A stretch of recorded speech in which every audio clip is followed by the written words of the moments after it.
الحمد لله رب العالمين والصلاة والسلام على أشرف الأنبياء والمرسلين وعلى آله وصحبه ومن تبعهم بإحسان إلى يوم الدين أما بعد. أعوذ بالله من الشيطان الرجيم. بسم الله الرحمن الرحيم. إنا أنزلناه في ليلة القدر وما أدراك ما ليلة القدر ليلة القدر خير من ألف شهر تنزل الملائكة والروح فيها بإذن ربهم من كل أمر سلام هي حتى مطلع الفجر. محترم حضرات، خواتین، اللہ تبارک و تعالیٰ کا فضل و کرم ہے کہ ہم بندوں پر اللہ تبارک و تعالیٰ کے بہت سارے انعامات ہیں، احسانات ہیں۔ اللہ تبارک و تعالیٰ نے قرآن مجید میں کہا وَإِن تَعُدُّوا نِعْمَةَ اللَّهِ لَا تُحْصُوهَا، اگر اللہ کی نعمتوں کو تم شمار کرنا چاہو، گننا چاہو تو گن نہیں سکتے۔ لیکن وَإِذْ تَأَذَّنَ رَبُّكُمْ لَئِن شَكَرْتُمْ لَأَزِيدَنَّكُمْ، لیکن تم اگر رب کے انعامات کا شکر کرو گے تو اللہ تبارک و تعالیٰ اور نعمتیں تمہیں عطا فرمائے گا۔ ابھی کل کی بات تھی، ہم رمضان کی آمد کی خوشخبری سنا رہے تھے کہ رمضان آنے والا ہے۔ علماء، خطباء، واعظین استقبال رمضان کے موضوعات پر گفتگو کر رہے تھے، لیکن دیکھتے ہی دیکھتے رمضان کے 20 دن ہم سے گزر چکے ہیں۔ ابھی 10 دن باقی ہیں، ہم آخری عشرے میں موجود ہیں، اور اسی کے مناسبت سے کچھ باتیں آج کی اس درس میں مجھے آپ کے ساتھ کہنی ہیں۔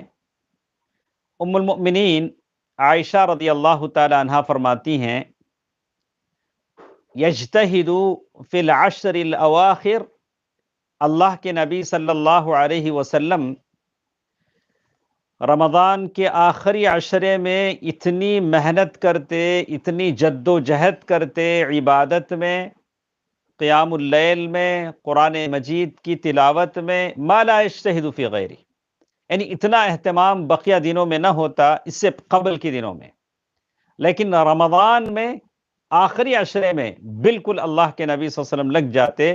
صحیح مسلم کی یہ روایت ہے، اور ایک حدیث بالکل ویسے ہی ہے اذا دخل، جب رمضان کے آخری 10 دن آتے، شد مئزرہ، اللہ کے نبی صلی اللہ علیہ وسلم اپنی کمر کس لیتے، یعنی بالکل اللہ کے نبی صلی اللہ علیہ وسلم عبادتوں میں جڑ جاتے۔ اب اللہ کے نبی صلی اللہ علیہ وسلم اللہ تبارک و تعالیٰ کی قربت کے لیے یہ ہو جاتے، اور یہی رمضان کا آخری عشرہ ہے جس میں اللہ کے نبی صلی اللہ علیہ وسلم اعتکاف بھی کیا کرتے تھے۔ اعتکاف کی بات جب آتی ہے تو اعتکاف مسجدوں میں ہوتا ہے، اعتکاف مسجدوں میں ہوتا ہے۔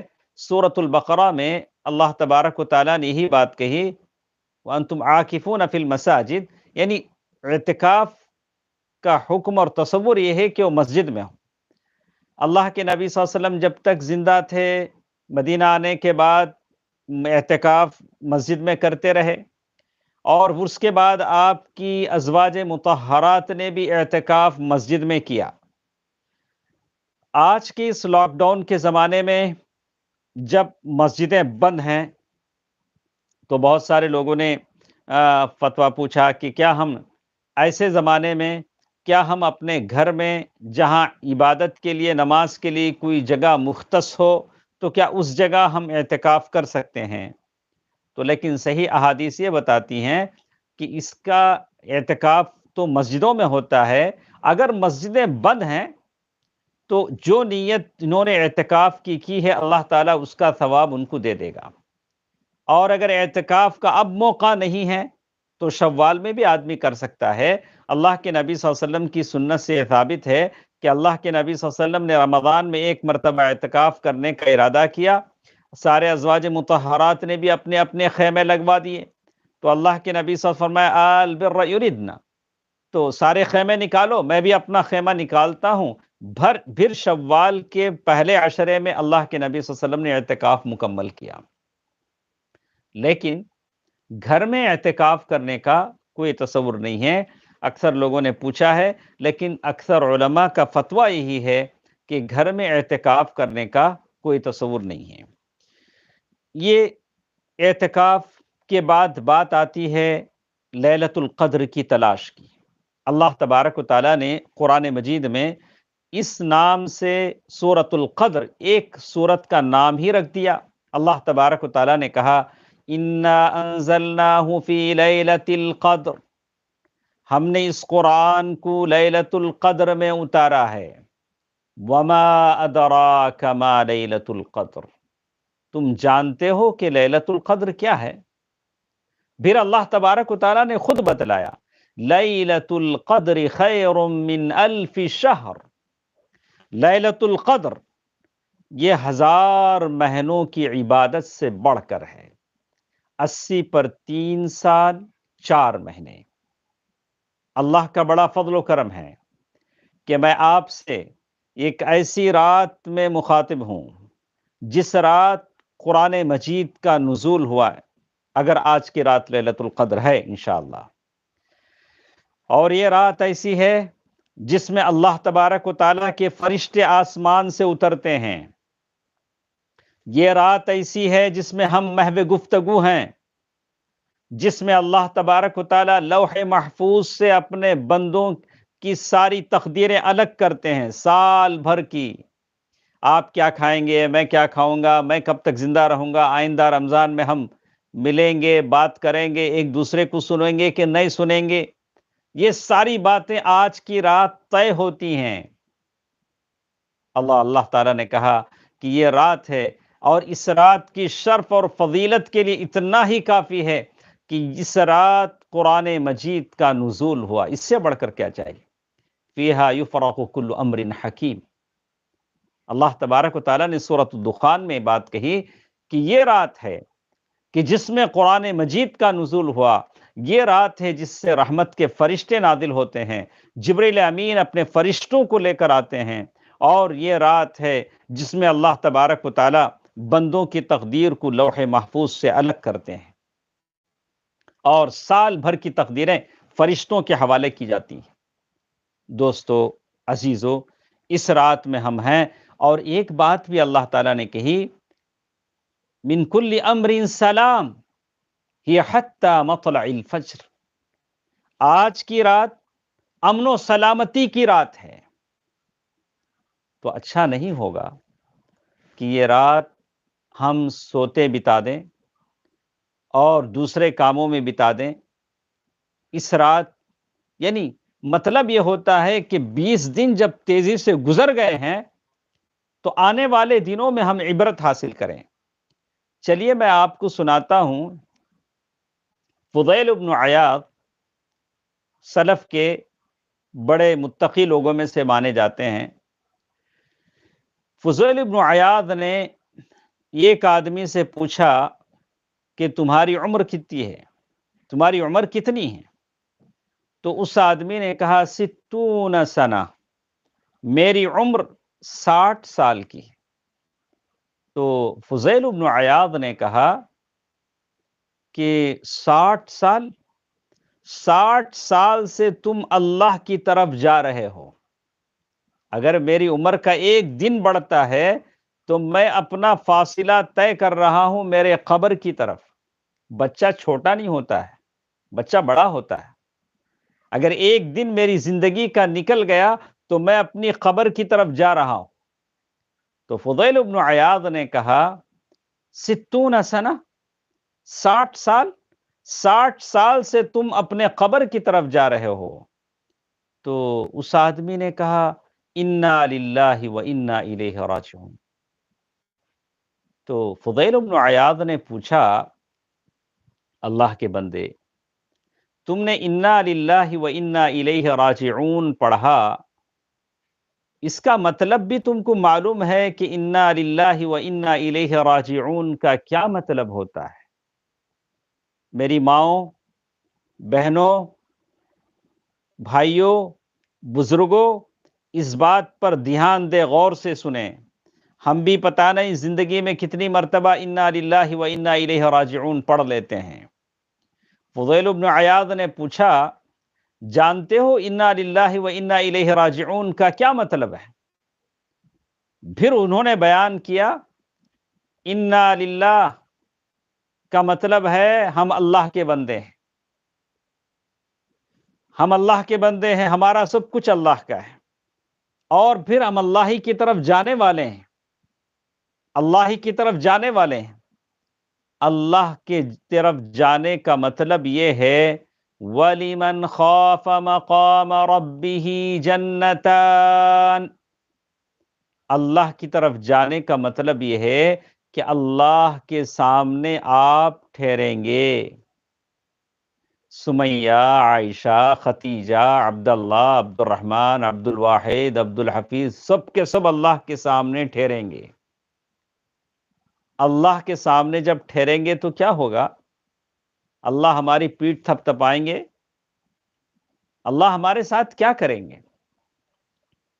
اللہ تبارک و تعالی ہم سے پوچھیں گے، زندگی کی ہر گھڑی، ہر لمحے کا جواب وہاں دینا ہوگا۔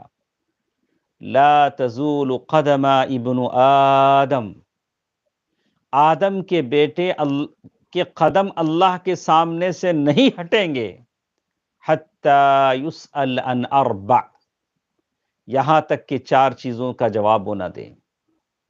بہت سارے سوالات اللہ کے سامنے ہوں گے، اللہ تبارک و تعالیٰ کے سامنے ان سوالات کا جواب دینا ہوگا۔ فضیل بن عیاض رحمہ اللہ نے اس آدمی سے کہا، اے اللہ کے بندے، تم انا للہ و انا الیہ راجعون پڑھتے ہو تو اس کا مطلب یہ ہے کہ میں اللہ کا بندہ ہوں، اللہ کے پاس مجھے جانا ہے، تو اس کی تیاری تمہارے پاس کیا ہے؟ اب تو تمہاری سمجھ میں آ ہی گیا کہ اللہ کے پاس جب جاؤ گے تو اللہ تمہارے سامنے، تم کو اپنے سامنے ٹھہرا کر اللہ تم سے پوچھیں گے، بہت ساری چیزیں پوچھیں گے۔ میں نے تم کو یہ نعمتیں دی، وہ نعمتیں دی، اچھی بیوی دی، اچھے بچے دیے، ماں باپ دیے، رہنے کو اچھا سا گھر دیا، کھانے کو اچھے انواع و اقسام کے کھانے دیے، اپنی فرمائش پر کھانے پکوایا کرتے تھے۔ بتاؤ تم نے یہ کیا؟ اللہ کے پاس جانے کا مطلب یہ ہے کہ اللہ تبارک و تعالیٰ کے سوالات کا جواب مجھے اور آپ کو اللہ کے سامنے دینا ہے۔ تو فضیل بن عیاض رحمہ اللہ نے کہا کہ سارے سوالات کے جوابات تمہارے پاس ہیں،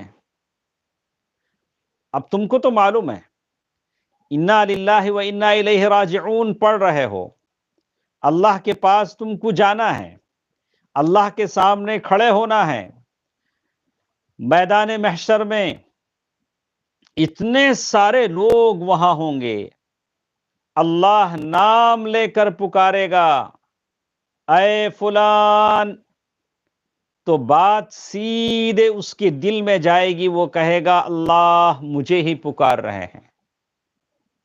لڑکھڑاتے قدموں کے ساتھ، رعشہ طاری بدن کے ساتھ، کپ کپاتے بدن کے ساتھ اللہ کے سامنے وہ حاضر ہو رہا ہے، کس لیے؟ زندگی بھر کا حساب دینے کے لیے۔ اللہ، زندگی بھر کا حساب دینے کے لیے۔ اللہ کی بندیوں، اللہ کے بندوں، میں اپنے سے خطاب کرتا ہوں، مجھے بھی تو دینا ہے۔ اللہ تعالیٰ نے کہا وَكُلُّكُمْ آتِيهِ يَوْمَ الْقِيَامَةِ فَرْدًا، یعنی اللہ تبارک تعالیٰ نے کہا کہ وہاں ہر ایک تنہا آئے گا، اللہ تبارک و تعالیٰ کے سامنے سب جائیں گے، تنہا جائیں گے۔ تنے تنہا جائیں گے اور اللہ تبارک و تعالیٰ کے سامنے سارے حساب دیں گے۔ فمن ثقلت موازینہ فہو فی عیشۃ راضیہ ومن خفت موازینہ فامہ ہاویہ۔ جس کا نام اعمال وزنی ہے وہ اچھی زندگی میں ہے، جس کا نام اعمال میں وزن نہیں ہے اور ہلکا ہے اور وہ ہاویہ میں ہے۔ تو اب وہ آدمی بڑا پریشان ہوا۔ وہ آدمی نے کہا فَمَا الْحِيلَةُ، اب اس سے بچنے کا کیا راستہ ہے؟ تم نے بتا دیا کہ ایسا ایسا ہوگا، اللہ کے سامنے مجھے جانا ہوگا، اللہ کے سامنے مجھے جواب دینا ہوگا۔ فَمَا الْحِيلَةُ، کیسے اس مشکل سے میں نکلوں؟ کیا ایسا کروں کہ اللہ کے سامنے میں سوال و جواب کی یہ منزل میری آسان ہو جائے؟ تو فضیل بن عیاض رحمہ اللہ نے کہا اب 60 سال کے بعد جو تمہاری زندگی باقی ہے وہ زندگی سدھار لو، وہ زندگی اچھے اعمال کر لو، تو اللہ پچھلی زندگی کے خطاؤں کو معاف فرما دیں گے۔ اگر تم نے یہ سننے کے بعد، یہ جاننے کے بعد بھی اپنی زندگی نہیں بدلی، گناہوں کی زندگی پر باقی رہے، تو اگلی اور پچھلی دونوں گناہوں کو ملا کر تم پر ڈال دیا جائے گا۔ دوستو، عزیزو، ماں اور بہنوں، آخری عشرے میں ہم موجود ہیں۔ اللہ سے دعا کریں کہ اللہ تبارک و تعالی ہمارے لیے اس میں بقیہ 10 دنوں میں، اسی لیے کہتے ہیں کہ یہ 10 راتیں ذی الحجہ کے 10 دنوں سے زیادہ فضیلت والے ہیں۔ یہ جو 10 راتیں ہیں ذی الحجہ کے 10 دنوں سے زیادہ فضیلت والے ہیں، اسی لیے اس قدر کو لیلۃ القدر کہا گیا۔ وما ادراک ما لیلۃ القدر۔ اللہ کے نبی صلی اللہ علیہ وسلم نے ام المؤمنین عائشہ رضی اللہ تعالی عنہا سے فرمایا کہ عائشہ، مجھے بتایا گیا تھا کہ لیلۃ القدر کون سی رات ہے، پھر مجھے بھلا دیا گیا۔ تو ام المؤمنین عائشہ رضی اللہ تعالی عنہا نے پوچھا، اے اللہ کے نبی صلی اللہ علیہ وسلم، ہم کہاں تلاش کریں تحروا لیلۃ القدر؟ اللہ کے نبی صلی اللہ علیہ وسلم نے فرمایا کہ ایسا کرو، لیلۃ القدر کو رمضان کے آخری عشرے میں تلاش کرو۔ بعض روایتوں میں آیا کہ آخری عشرے کے طاق راتوں میں تلاش کرو، اور اس کی نشانیاں بتائی گئیں۔ اس دن کا جو سورج طلوع ہوگا اس میں شعاع تیز نہیں ہوگی، اور نہ تو حد سے زیادہ گرم دن ہوگا، نہ حد سے زیادہ سرد، بالکل معتدل قسم کا ہوگا۔ نشانیاں بتلائی گئیں۔ بہرکیف آدمی کو تلاشنا چاہیے اور کوشش کرنی چاہیے۔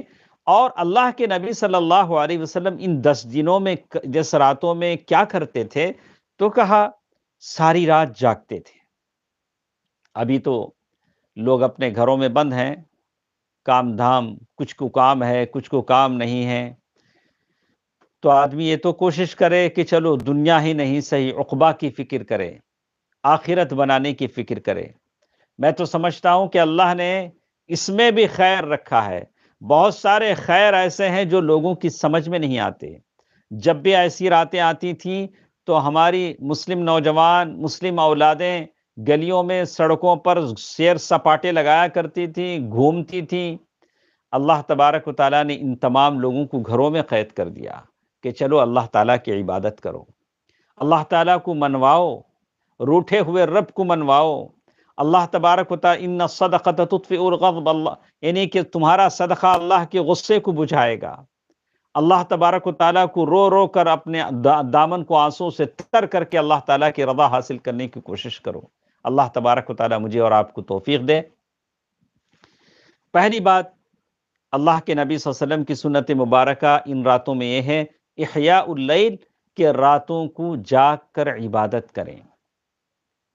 راتوں کو جاگ کر بہت سارے کام ہیں، راتوں کو جاگ کے جیسے مسجدوں میں زبردستی جگایا جاتا ہے، 3 مرتبہ چائے پلائی جاتی ہے، پھر کچھ کھانے ہونے بھی تقسیم ہوتے ہیں، تب جا کر ذرا مزاج بنتا ہے جاگنے کا۔ اور اس سے بھی زیادہ زوردار ایسی خطیبوں کو لایا جاتا ہے جو چیخ چیخ کر بس یہ کر دیں، تب جا کر مزاج بنتا ہے جاگنے کا۔ تو ان راتوں میں زیادہ تقریریں اور زیادہ لمبے وعظ و نصیحت نہیں ہے، بس یہ راتیں احیاء اللیل، آدمی رات نفل نمازیں پڑھے اور پھر تلاوت قرآن مجید کی تلاوت کرے، یا اور پھر اللہ تبارک و تعالیٰ کا ذکر کرے۔ اور دوسری چیز ان راتوں میں مجھے کرنا کیا ہے، تو کیا کہ ایقاظ، یعنی آدمی الاہل اپنے گھر والوں کو بھی جگائے۔ ایسا تو نہیں ہوگا کہ آپ اکیلے ہی جنت میں چلیں، آپ اپنے گھر والوں کو بھی جگائیں۔ والذین آمنوا واتبعتہم ذریتہم بایمان الحقنا بہم ذریتہم، کہا کہ جو لوگ اہل ایمان ہیں وہ اپنے بیوی بچوں کو ہم ان کے ساتھ ملاتے ہیں۔ تو مطلب یہ ہوا اللہ کے نبی صلی اللہ علیہ وسلم کی سنت مبارکہ ہے کہ اللہ کے نبی صلی اللہ علیہ وسلم اپنی بیوی بچوں کو جگایا کرتے تھے نماز کے لیے۔ اللہ کے نبی صلی اللہ علیہ وسلم ازواج مطہرات کو جگایا کرتے تھے، ایقظوا صواحب الحجرات۔ تو آدمی خود جا کے اپنے بیوی کو، بیٹیوں کو، بچوں کو جگانے کی کوشش کرے تاکہ وہ بھی اس خیر میں شامل ہوں۔ اور ساتھ ساتھ یہ بھی کہا گیا کہ آدمی دعا کرے، اللہ تبارک و تعالیٰ کے بارگاہ میں گڑ گڑا کر دعا کرے۔ یہ راتیں ہیں جو دعا کی قبولیت کا وقت ہے، اس لیے کہ یہ رات نزول قرآن کی رات ہے، یہ رات فرشتوں کا نزول اس میں ہوتا ہے، یہ رات ایسی ہے جس میں امن و سلامتی پھیلی ہوئی ہے۔ تو بہت خوش نصیب ہے وہ بندے جو اللہ تبارک و تعالیٰ سے دعا کرتے ہیں اور ان 10 دنوں کو اور راتوں کو غنیمت جانتے ہیں۔ بڑی تیزی سے یہ مہینہ ہم سے گزر رہا ہے، کوشش کیجئے کہ اس موقع سے فائدہ اٹھانے کی۔ تو پھر ہم چلتے ہیں اپنے بات کی طرف۔ گزشتہ درسوں میں ہم نے جو بات، اصل میں ہمارے ساتھ جو باتیں ہیں حسن اخلاق کی یہ باتیں ہیں۔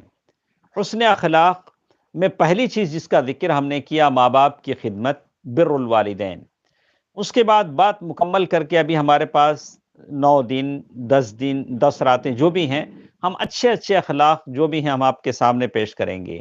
منشا یہ ہے کہ اچھے اخلاق سے ہماری جنت ہم کو مل جائے۔ کیوں میں اس بات پر آپ کو زور دلاتا ہوں، اچھی طرح سمجھ لیں۔ اللہ کے نبی صلی اللہ علیہ وسلم سے پوچھا گیا، اے اللہ کے نبی صلی اللہ علیہ وسلم، سب سے زیادہ جنت میں لوگ کس وجہ سے جاتے ہیں؟ کیا ریزن ہے، کیا سبب ہے، کیا وہ چیز ہے جس کی وجہ سے لوگ زیادہ سے زیادہ تعداد میں جنت میں داخل کیے جاتے ہیں؟ اللہ کے نبی صلی اللہ علیہ وسلم نے فرمایا، التقوی وحسن الخلق۔ ایک تقوی کی وجہ سے لوگ زیادہ جنت میں جاتے ہیں۔ اس کے تعلق سے ہم نے بڑی لمبی گفتگو رمضان کے شروع میں سن لیا۔ تقوی کیا ہے، تقوی کے ثمرات، فوائد، بینیفٹس اس کے کیا ہیں، تقوی حاصل کرنے کے راستے، دروازے کیا ہیں، تقوی حاصل ہوتا ہے تو آدمی کے اندر کیا کیا اخلاق پیدا ہو جاتے ہیں، یہ ساری باتیں ہم نے سن لی۔ اور دوسری چیز جس کا ذکر میرے نبی صلی اللہ علیہ وسلم نے فرمایا، وحسن الخلق، اچھے اخلاق۔ اللہ اکبر! یہ 2 چیزیں میرے اور آپ کے اندر پیدا ہو جاتے ہیں تو پھر جنت آپ کی ہے انشاءاللہ، جنت آپ کی ہے۔ اسی لیے اچھے اخلاق کی جب بات آتی ہے تو اس میں سب سے مقدم، سب سے پہلے ماں باپ کے ساتھ حسن سلوک کی بات آتی ہے، اور اسی کے ساتھ ساتھ آدمی کا اپنی بیوی بچوں کے ساتھ اچھا سلوک کرنا۔ اسی لیے کہا کہ بیوی کے ساتھ عزت کے ساتھ وہ آدمی پیش آ سکتا ہے جو عزت دار ہو۔ بیوی بچوں کو وہ آدمی ذلیل کرے گا جو ذلیل ہو۔ بالکل صحیح بات ہے۔ بیوی بچوں کے ساتھ اچھا کرنے والا عزت دار آدمی اچھا کر سکتا ہے۔ خود عزت دار ہے، وہ چاہے گا کہ اس کی بیوی بچے عزت سے جئیں۔ اور پھر ماں باپ کے حسن و سلوک کی جب بات آئی تو بہت ساری باتیں ہم نے سنی، اور اس میں کل کے درس میں ہم نے آخر میں ایک بات سنا کہ ماں باپ کو رلا دینا یہ گناہ کبیرہ میں شامل ہوتا ہے۔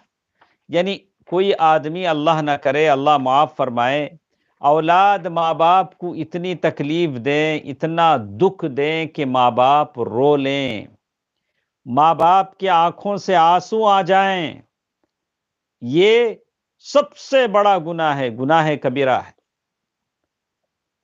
گناہ کی جب کفاروں کی بات آتی ہے، گناہ کیسے مٹتے ہیں، گناہ کیسے معاف ہوتے ہیں، تو میرے نبی صلی اللہ علیہ وسلم نے فرمایا الصلوات الخمس، 5 نمازیں، یعنی فجر سے ظہر تک، ظہر سے عصر تک، عصر سے مغرب تک، مغرب سے عشاء تک، یہ نمازیں آدمی کے گناہوں کو معاف کر دیتی ہیں، گناہوں کا کفارہ بن جاتی ہیں۔ آدمی جو کچھ ہوتا ہے اس کے گناہ مٹ جاتے ہیں۔ والجمعۃ الی الجمعہ، جمعہ سے جمعہ تک یہ بھی گناہوں کا کفارہ بنتا ہے، آدمی کے گناہ معاف ہوتے ہیں۔ وَرَمَضَانَ إِلَى رَمَضَان، رمضان سے رمضان تک بھی گناہوں کا کفارہ ہے، ایک رمضان سے دوسرے رمضان تک آپ جو کچھ عبادتیں کرتے ہیں یہ گناہوں کا کفارہ ہے۔ اللہ کے نبی صلی اللہ علیہ وسلم نے فرمایا مکفرات لما بینہن، یہ ایک دوسرے کے بیچ میں جو کچھ بھی ہے گناہ معاف ہوتے ہیں، لیکن ایک شرط میرے نبی صلی اللہ علیہ وسلم نے لگائی، کہا اذا اجتنبت الکبائر، لیکن کب؟ جب بڑے گناہوں سے تم بچ جاؤ۔ دوستو، ماں اور بہنوں، اولاد اپنی ماں کو اتنا تنگ کرے کہ ماں باپ رو لیں، گناہ کبیرہ کا مرتکب ہو جائیں، اور وہ نمازیں پڑھتے رہیں، جمعے کی نمازیں پڑھتے رہیں، رمضان ان کی زندگیوں میں آ کر گزر جائے، کسی کی زندگی میں 50 رمضان، 60 رمضان، 40 رمضان، 20 رمضان، ہم سمجھیں کہ جنت ہماری ہے، کیسے ہوگا؟ اللہ کے نبی صلی اللہ علیہ وسلم نے تو شرط لگائی اذا اجتنبت الکبائر، اگر تم بڑے گناہوں سے بچ جاؤ تب یہ گناہوں کا کفارہ بنیں گے، اگر تم بڑے گناہوں کا مرتکب ہیں، ارتکاب کرتے ہیں، تو پھر معاملہ مشکل ہے۔ ماں باپ آپ سے کیا چاہتے ہیں؟ ہمارے جو ماں باپ جو ہیں وہ آپ سے کیا چاہتے ہیں؟ کہا کہ وہ تو بس یہ چاہتے ہیں کہ ان کے ساتھ نرم گفتگو کی جائے، آپ عزت سے بات کریں، ہلکی پست آواز میں بات کریں، ان کے ساتھ احسان کریں، پھر جنت میں داخل ہونے کا بڑا سبب ہے۔ تو اسی لیے کہتے ہیں کہ ماں باپ کے ساتھ حسن سلوک کی جب بات آتی ہے، مقدام بن معدی کرب رضی اللہ تعالیٰ عنہ کہتے ہیں اللہ کے نبی صلی اللہ علیہ وسلم نے فرمایا ان اللہ یوصیکم بامہاتکم ثلاثا، اللہ تبارک و تعالیٰ نے 3 مرتبہ تمہارے ماؤں کے ساتھ حسن سلوک کرنے کی تاکید کی ہے۔ اللہ کے نبی صلی اللہ علیہ وسلم نے کہا کہ 3 مرتبہ بڑی تاکید کے ساتھ کہا کہ ان اللہ یوصیکم بامہاتکم، یعنی یہ بات اللہ کے نبی صلی اللہ علیہ وسلم نے 3 مرتبہ دہرایا کہ دیکھو ماں کے ساتھ حسن سلوک کرو، دیکھو ماں کے ساتھ حسن سلوک کرو، اللہ تعالیٰ تمہیں حکم دیتا ہے، اللہ تمہیں حکم دیتا ہے، اللہ تمہیں حکم دیتا ہے۔ اور پھر 4تھی مرتبہ کہا ان اللہ اوصیکم بآبائکم، کہ اللہ تبارک و تعالیٰ باپ کے ساتھ حسن سلوک کرنے کا تمہیں حکم دیتا ہے۔ اور پھر اللہ کے نبی صلی اللہ علیہ وسلم نے فرمایا، جیسے عمر بن عاص رضی اللہ تعالی عنہ کی حدیث ہے، عبداللہ بن عمر رضی اللہ تعالی عنہما کی حدیث ہے، جس میں کہا ایک آدمی اللہ کے نبی صلی اللہ علیہ وسلم کے پاس آیا، اللہ کے نبی صلی اللہ علیہ وسلم کے پاس آ کر کہا اے اللہ کے رسول صلی اللہ علیہ وسلم، میں ہجرت پر آپ کے ہاتھ پر بیعت کرنا چاہتا ہوں۔ ہجرت یعنی آدمی کہیں سے ہجرت کر کے دارالاسلام میں آ جائے، اللہ کے نبی صلی اللہ علیہ وسلم کے ہاتھ پر بیعت کرے، اللہ کے نبی صلی اللہ علیہ وسلم اب میں یہی رہوں گا، آپ کے ساتھ جنگوں میں آؤں گا، ہجرت ہے۔ تو اللہ کے نبی صلی اللہ علیہ وسلم نے فرمایا کہ تمہارے ماں باپ ہیں؟ کہا کہ ہاں اللہ کے رسول، میرے ماں باپ ہیں، میں اپنے ماں باپ کو روتا ہوا چھوڑ کر آیا ہوں، میں جب آپ کے پاس آ رہا تھا، ہجرت کر کے آ رہا تھا، میرے ماں باپ رو رہے تھے۔ اللہ کے نبی صلی اللہ علیہ وسلم نے کیا کہا؟ ارجع ارجع الیہما، واپس اپنی ماں باپ کی طرف جاؤ، وَأَضْحِكْهُمَا كَمَا أَبْكَيْتَهُمَا، جیسے تم نے ان دونوں کو رلایا ہے ویسے ان کو ہنساؤ۔ اللہ اکبر۔ لوگ خامخواہ اسلام کو بدنام کرتے ہیں۔ اگر لوگ اسلام کی ان باتوں کو سن لیں تو ان کو سوائے اسلام کی کوئی چارہ نہیں رہے گا۔ اسلام تو یہ کہتا ہے کہ اللہ کے نبی صلی اللہ علیہ وسلم نے اس آدمی سے کہا کہ جاؤ اپنی ماں کی طرف، ماں باپ کی طرف واپس جاؤ، تم نے ان کو رلایا ہے، جاؤ جب تک تمہارے ماں باپ کو ہنساؤ نہیں تب تک تم یہاں نہ آنا، یعنی جب تم ماں باپ کی اجازت لے کر یہاں آنا۔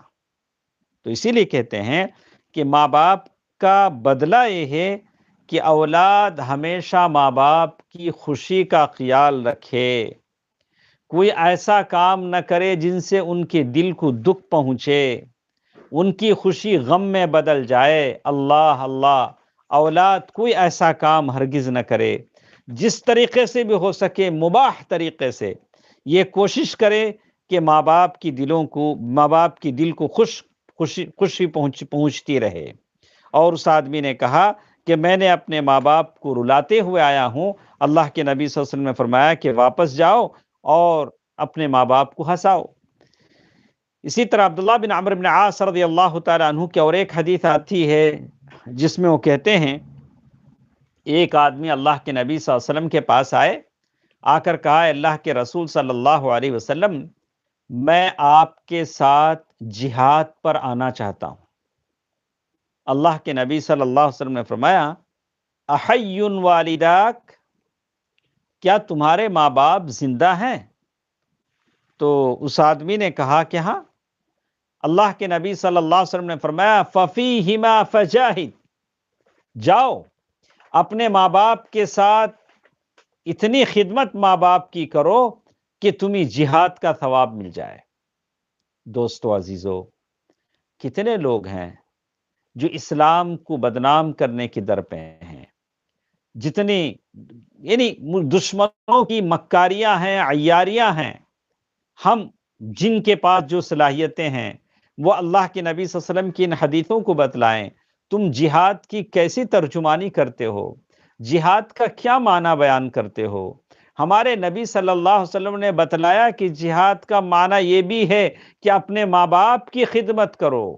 ماں باپ تمہارے جنت کے دو دروازے ہیں، ماں باپ کو ہنساؤ، ان کا دل مت توڑو، جیسے ہو سکے ان کی خدمت کرو۔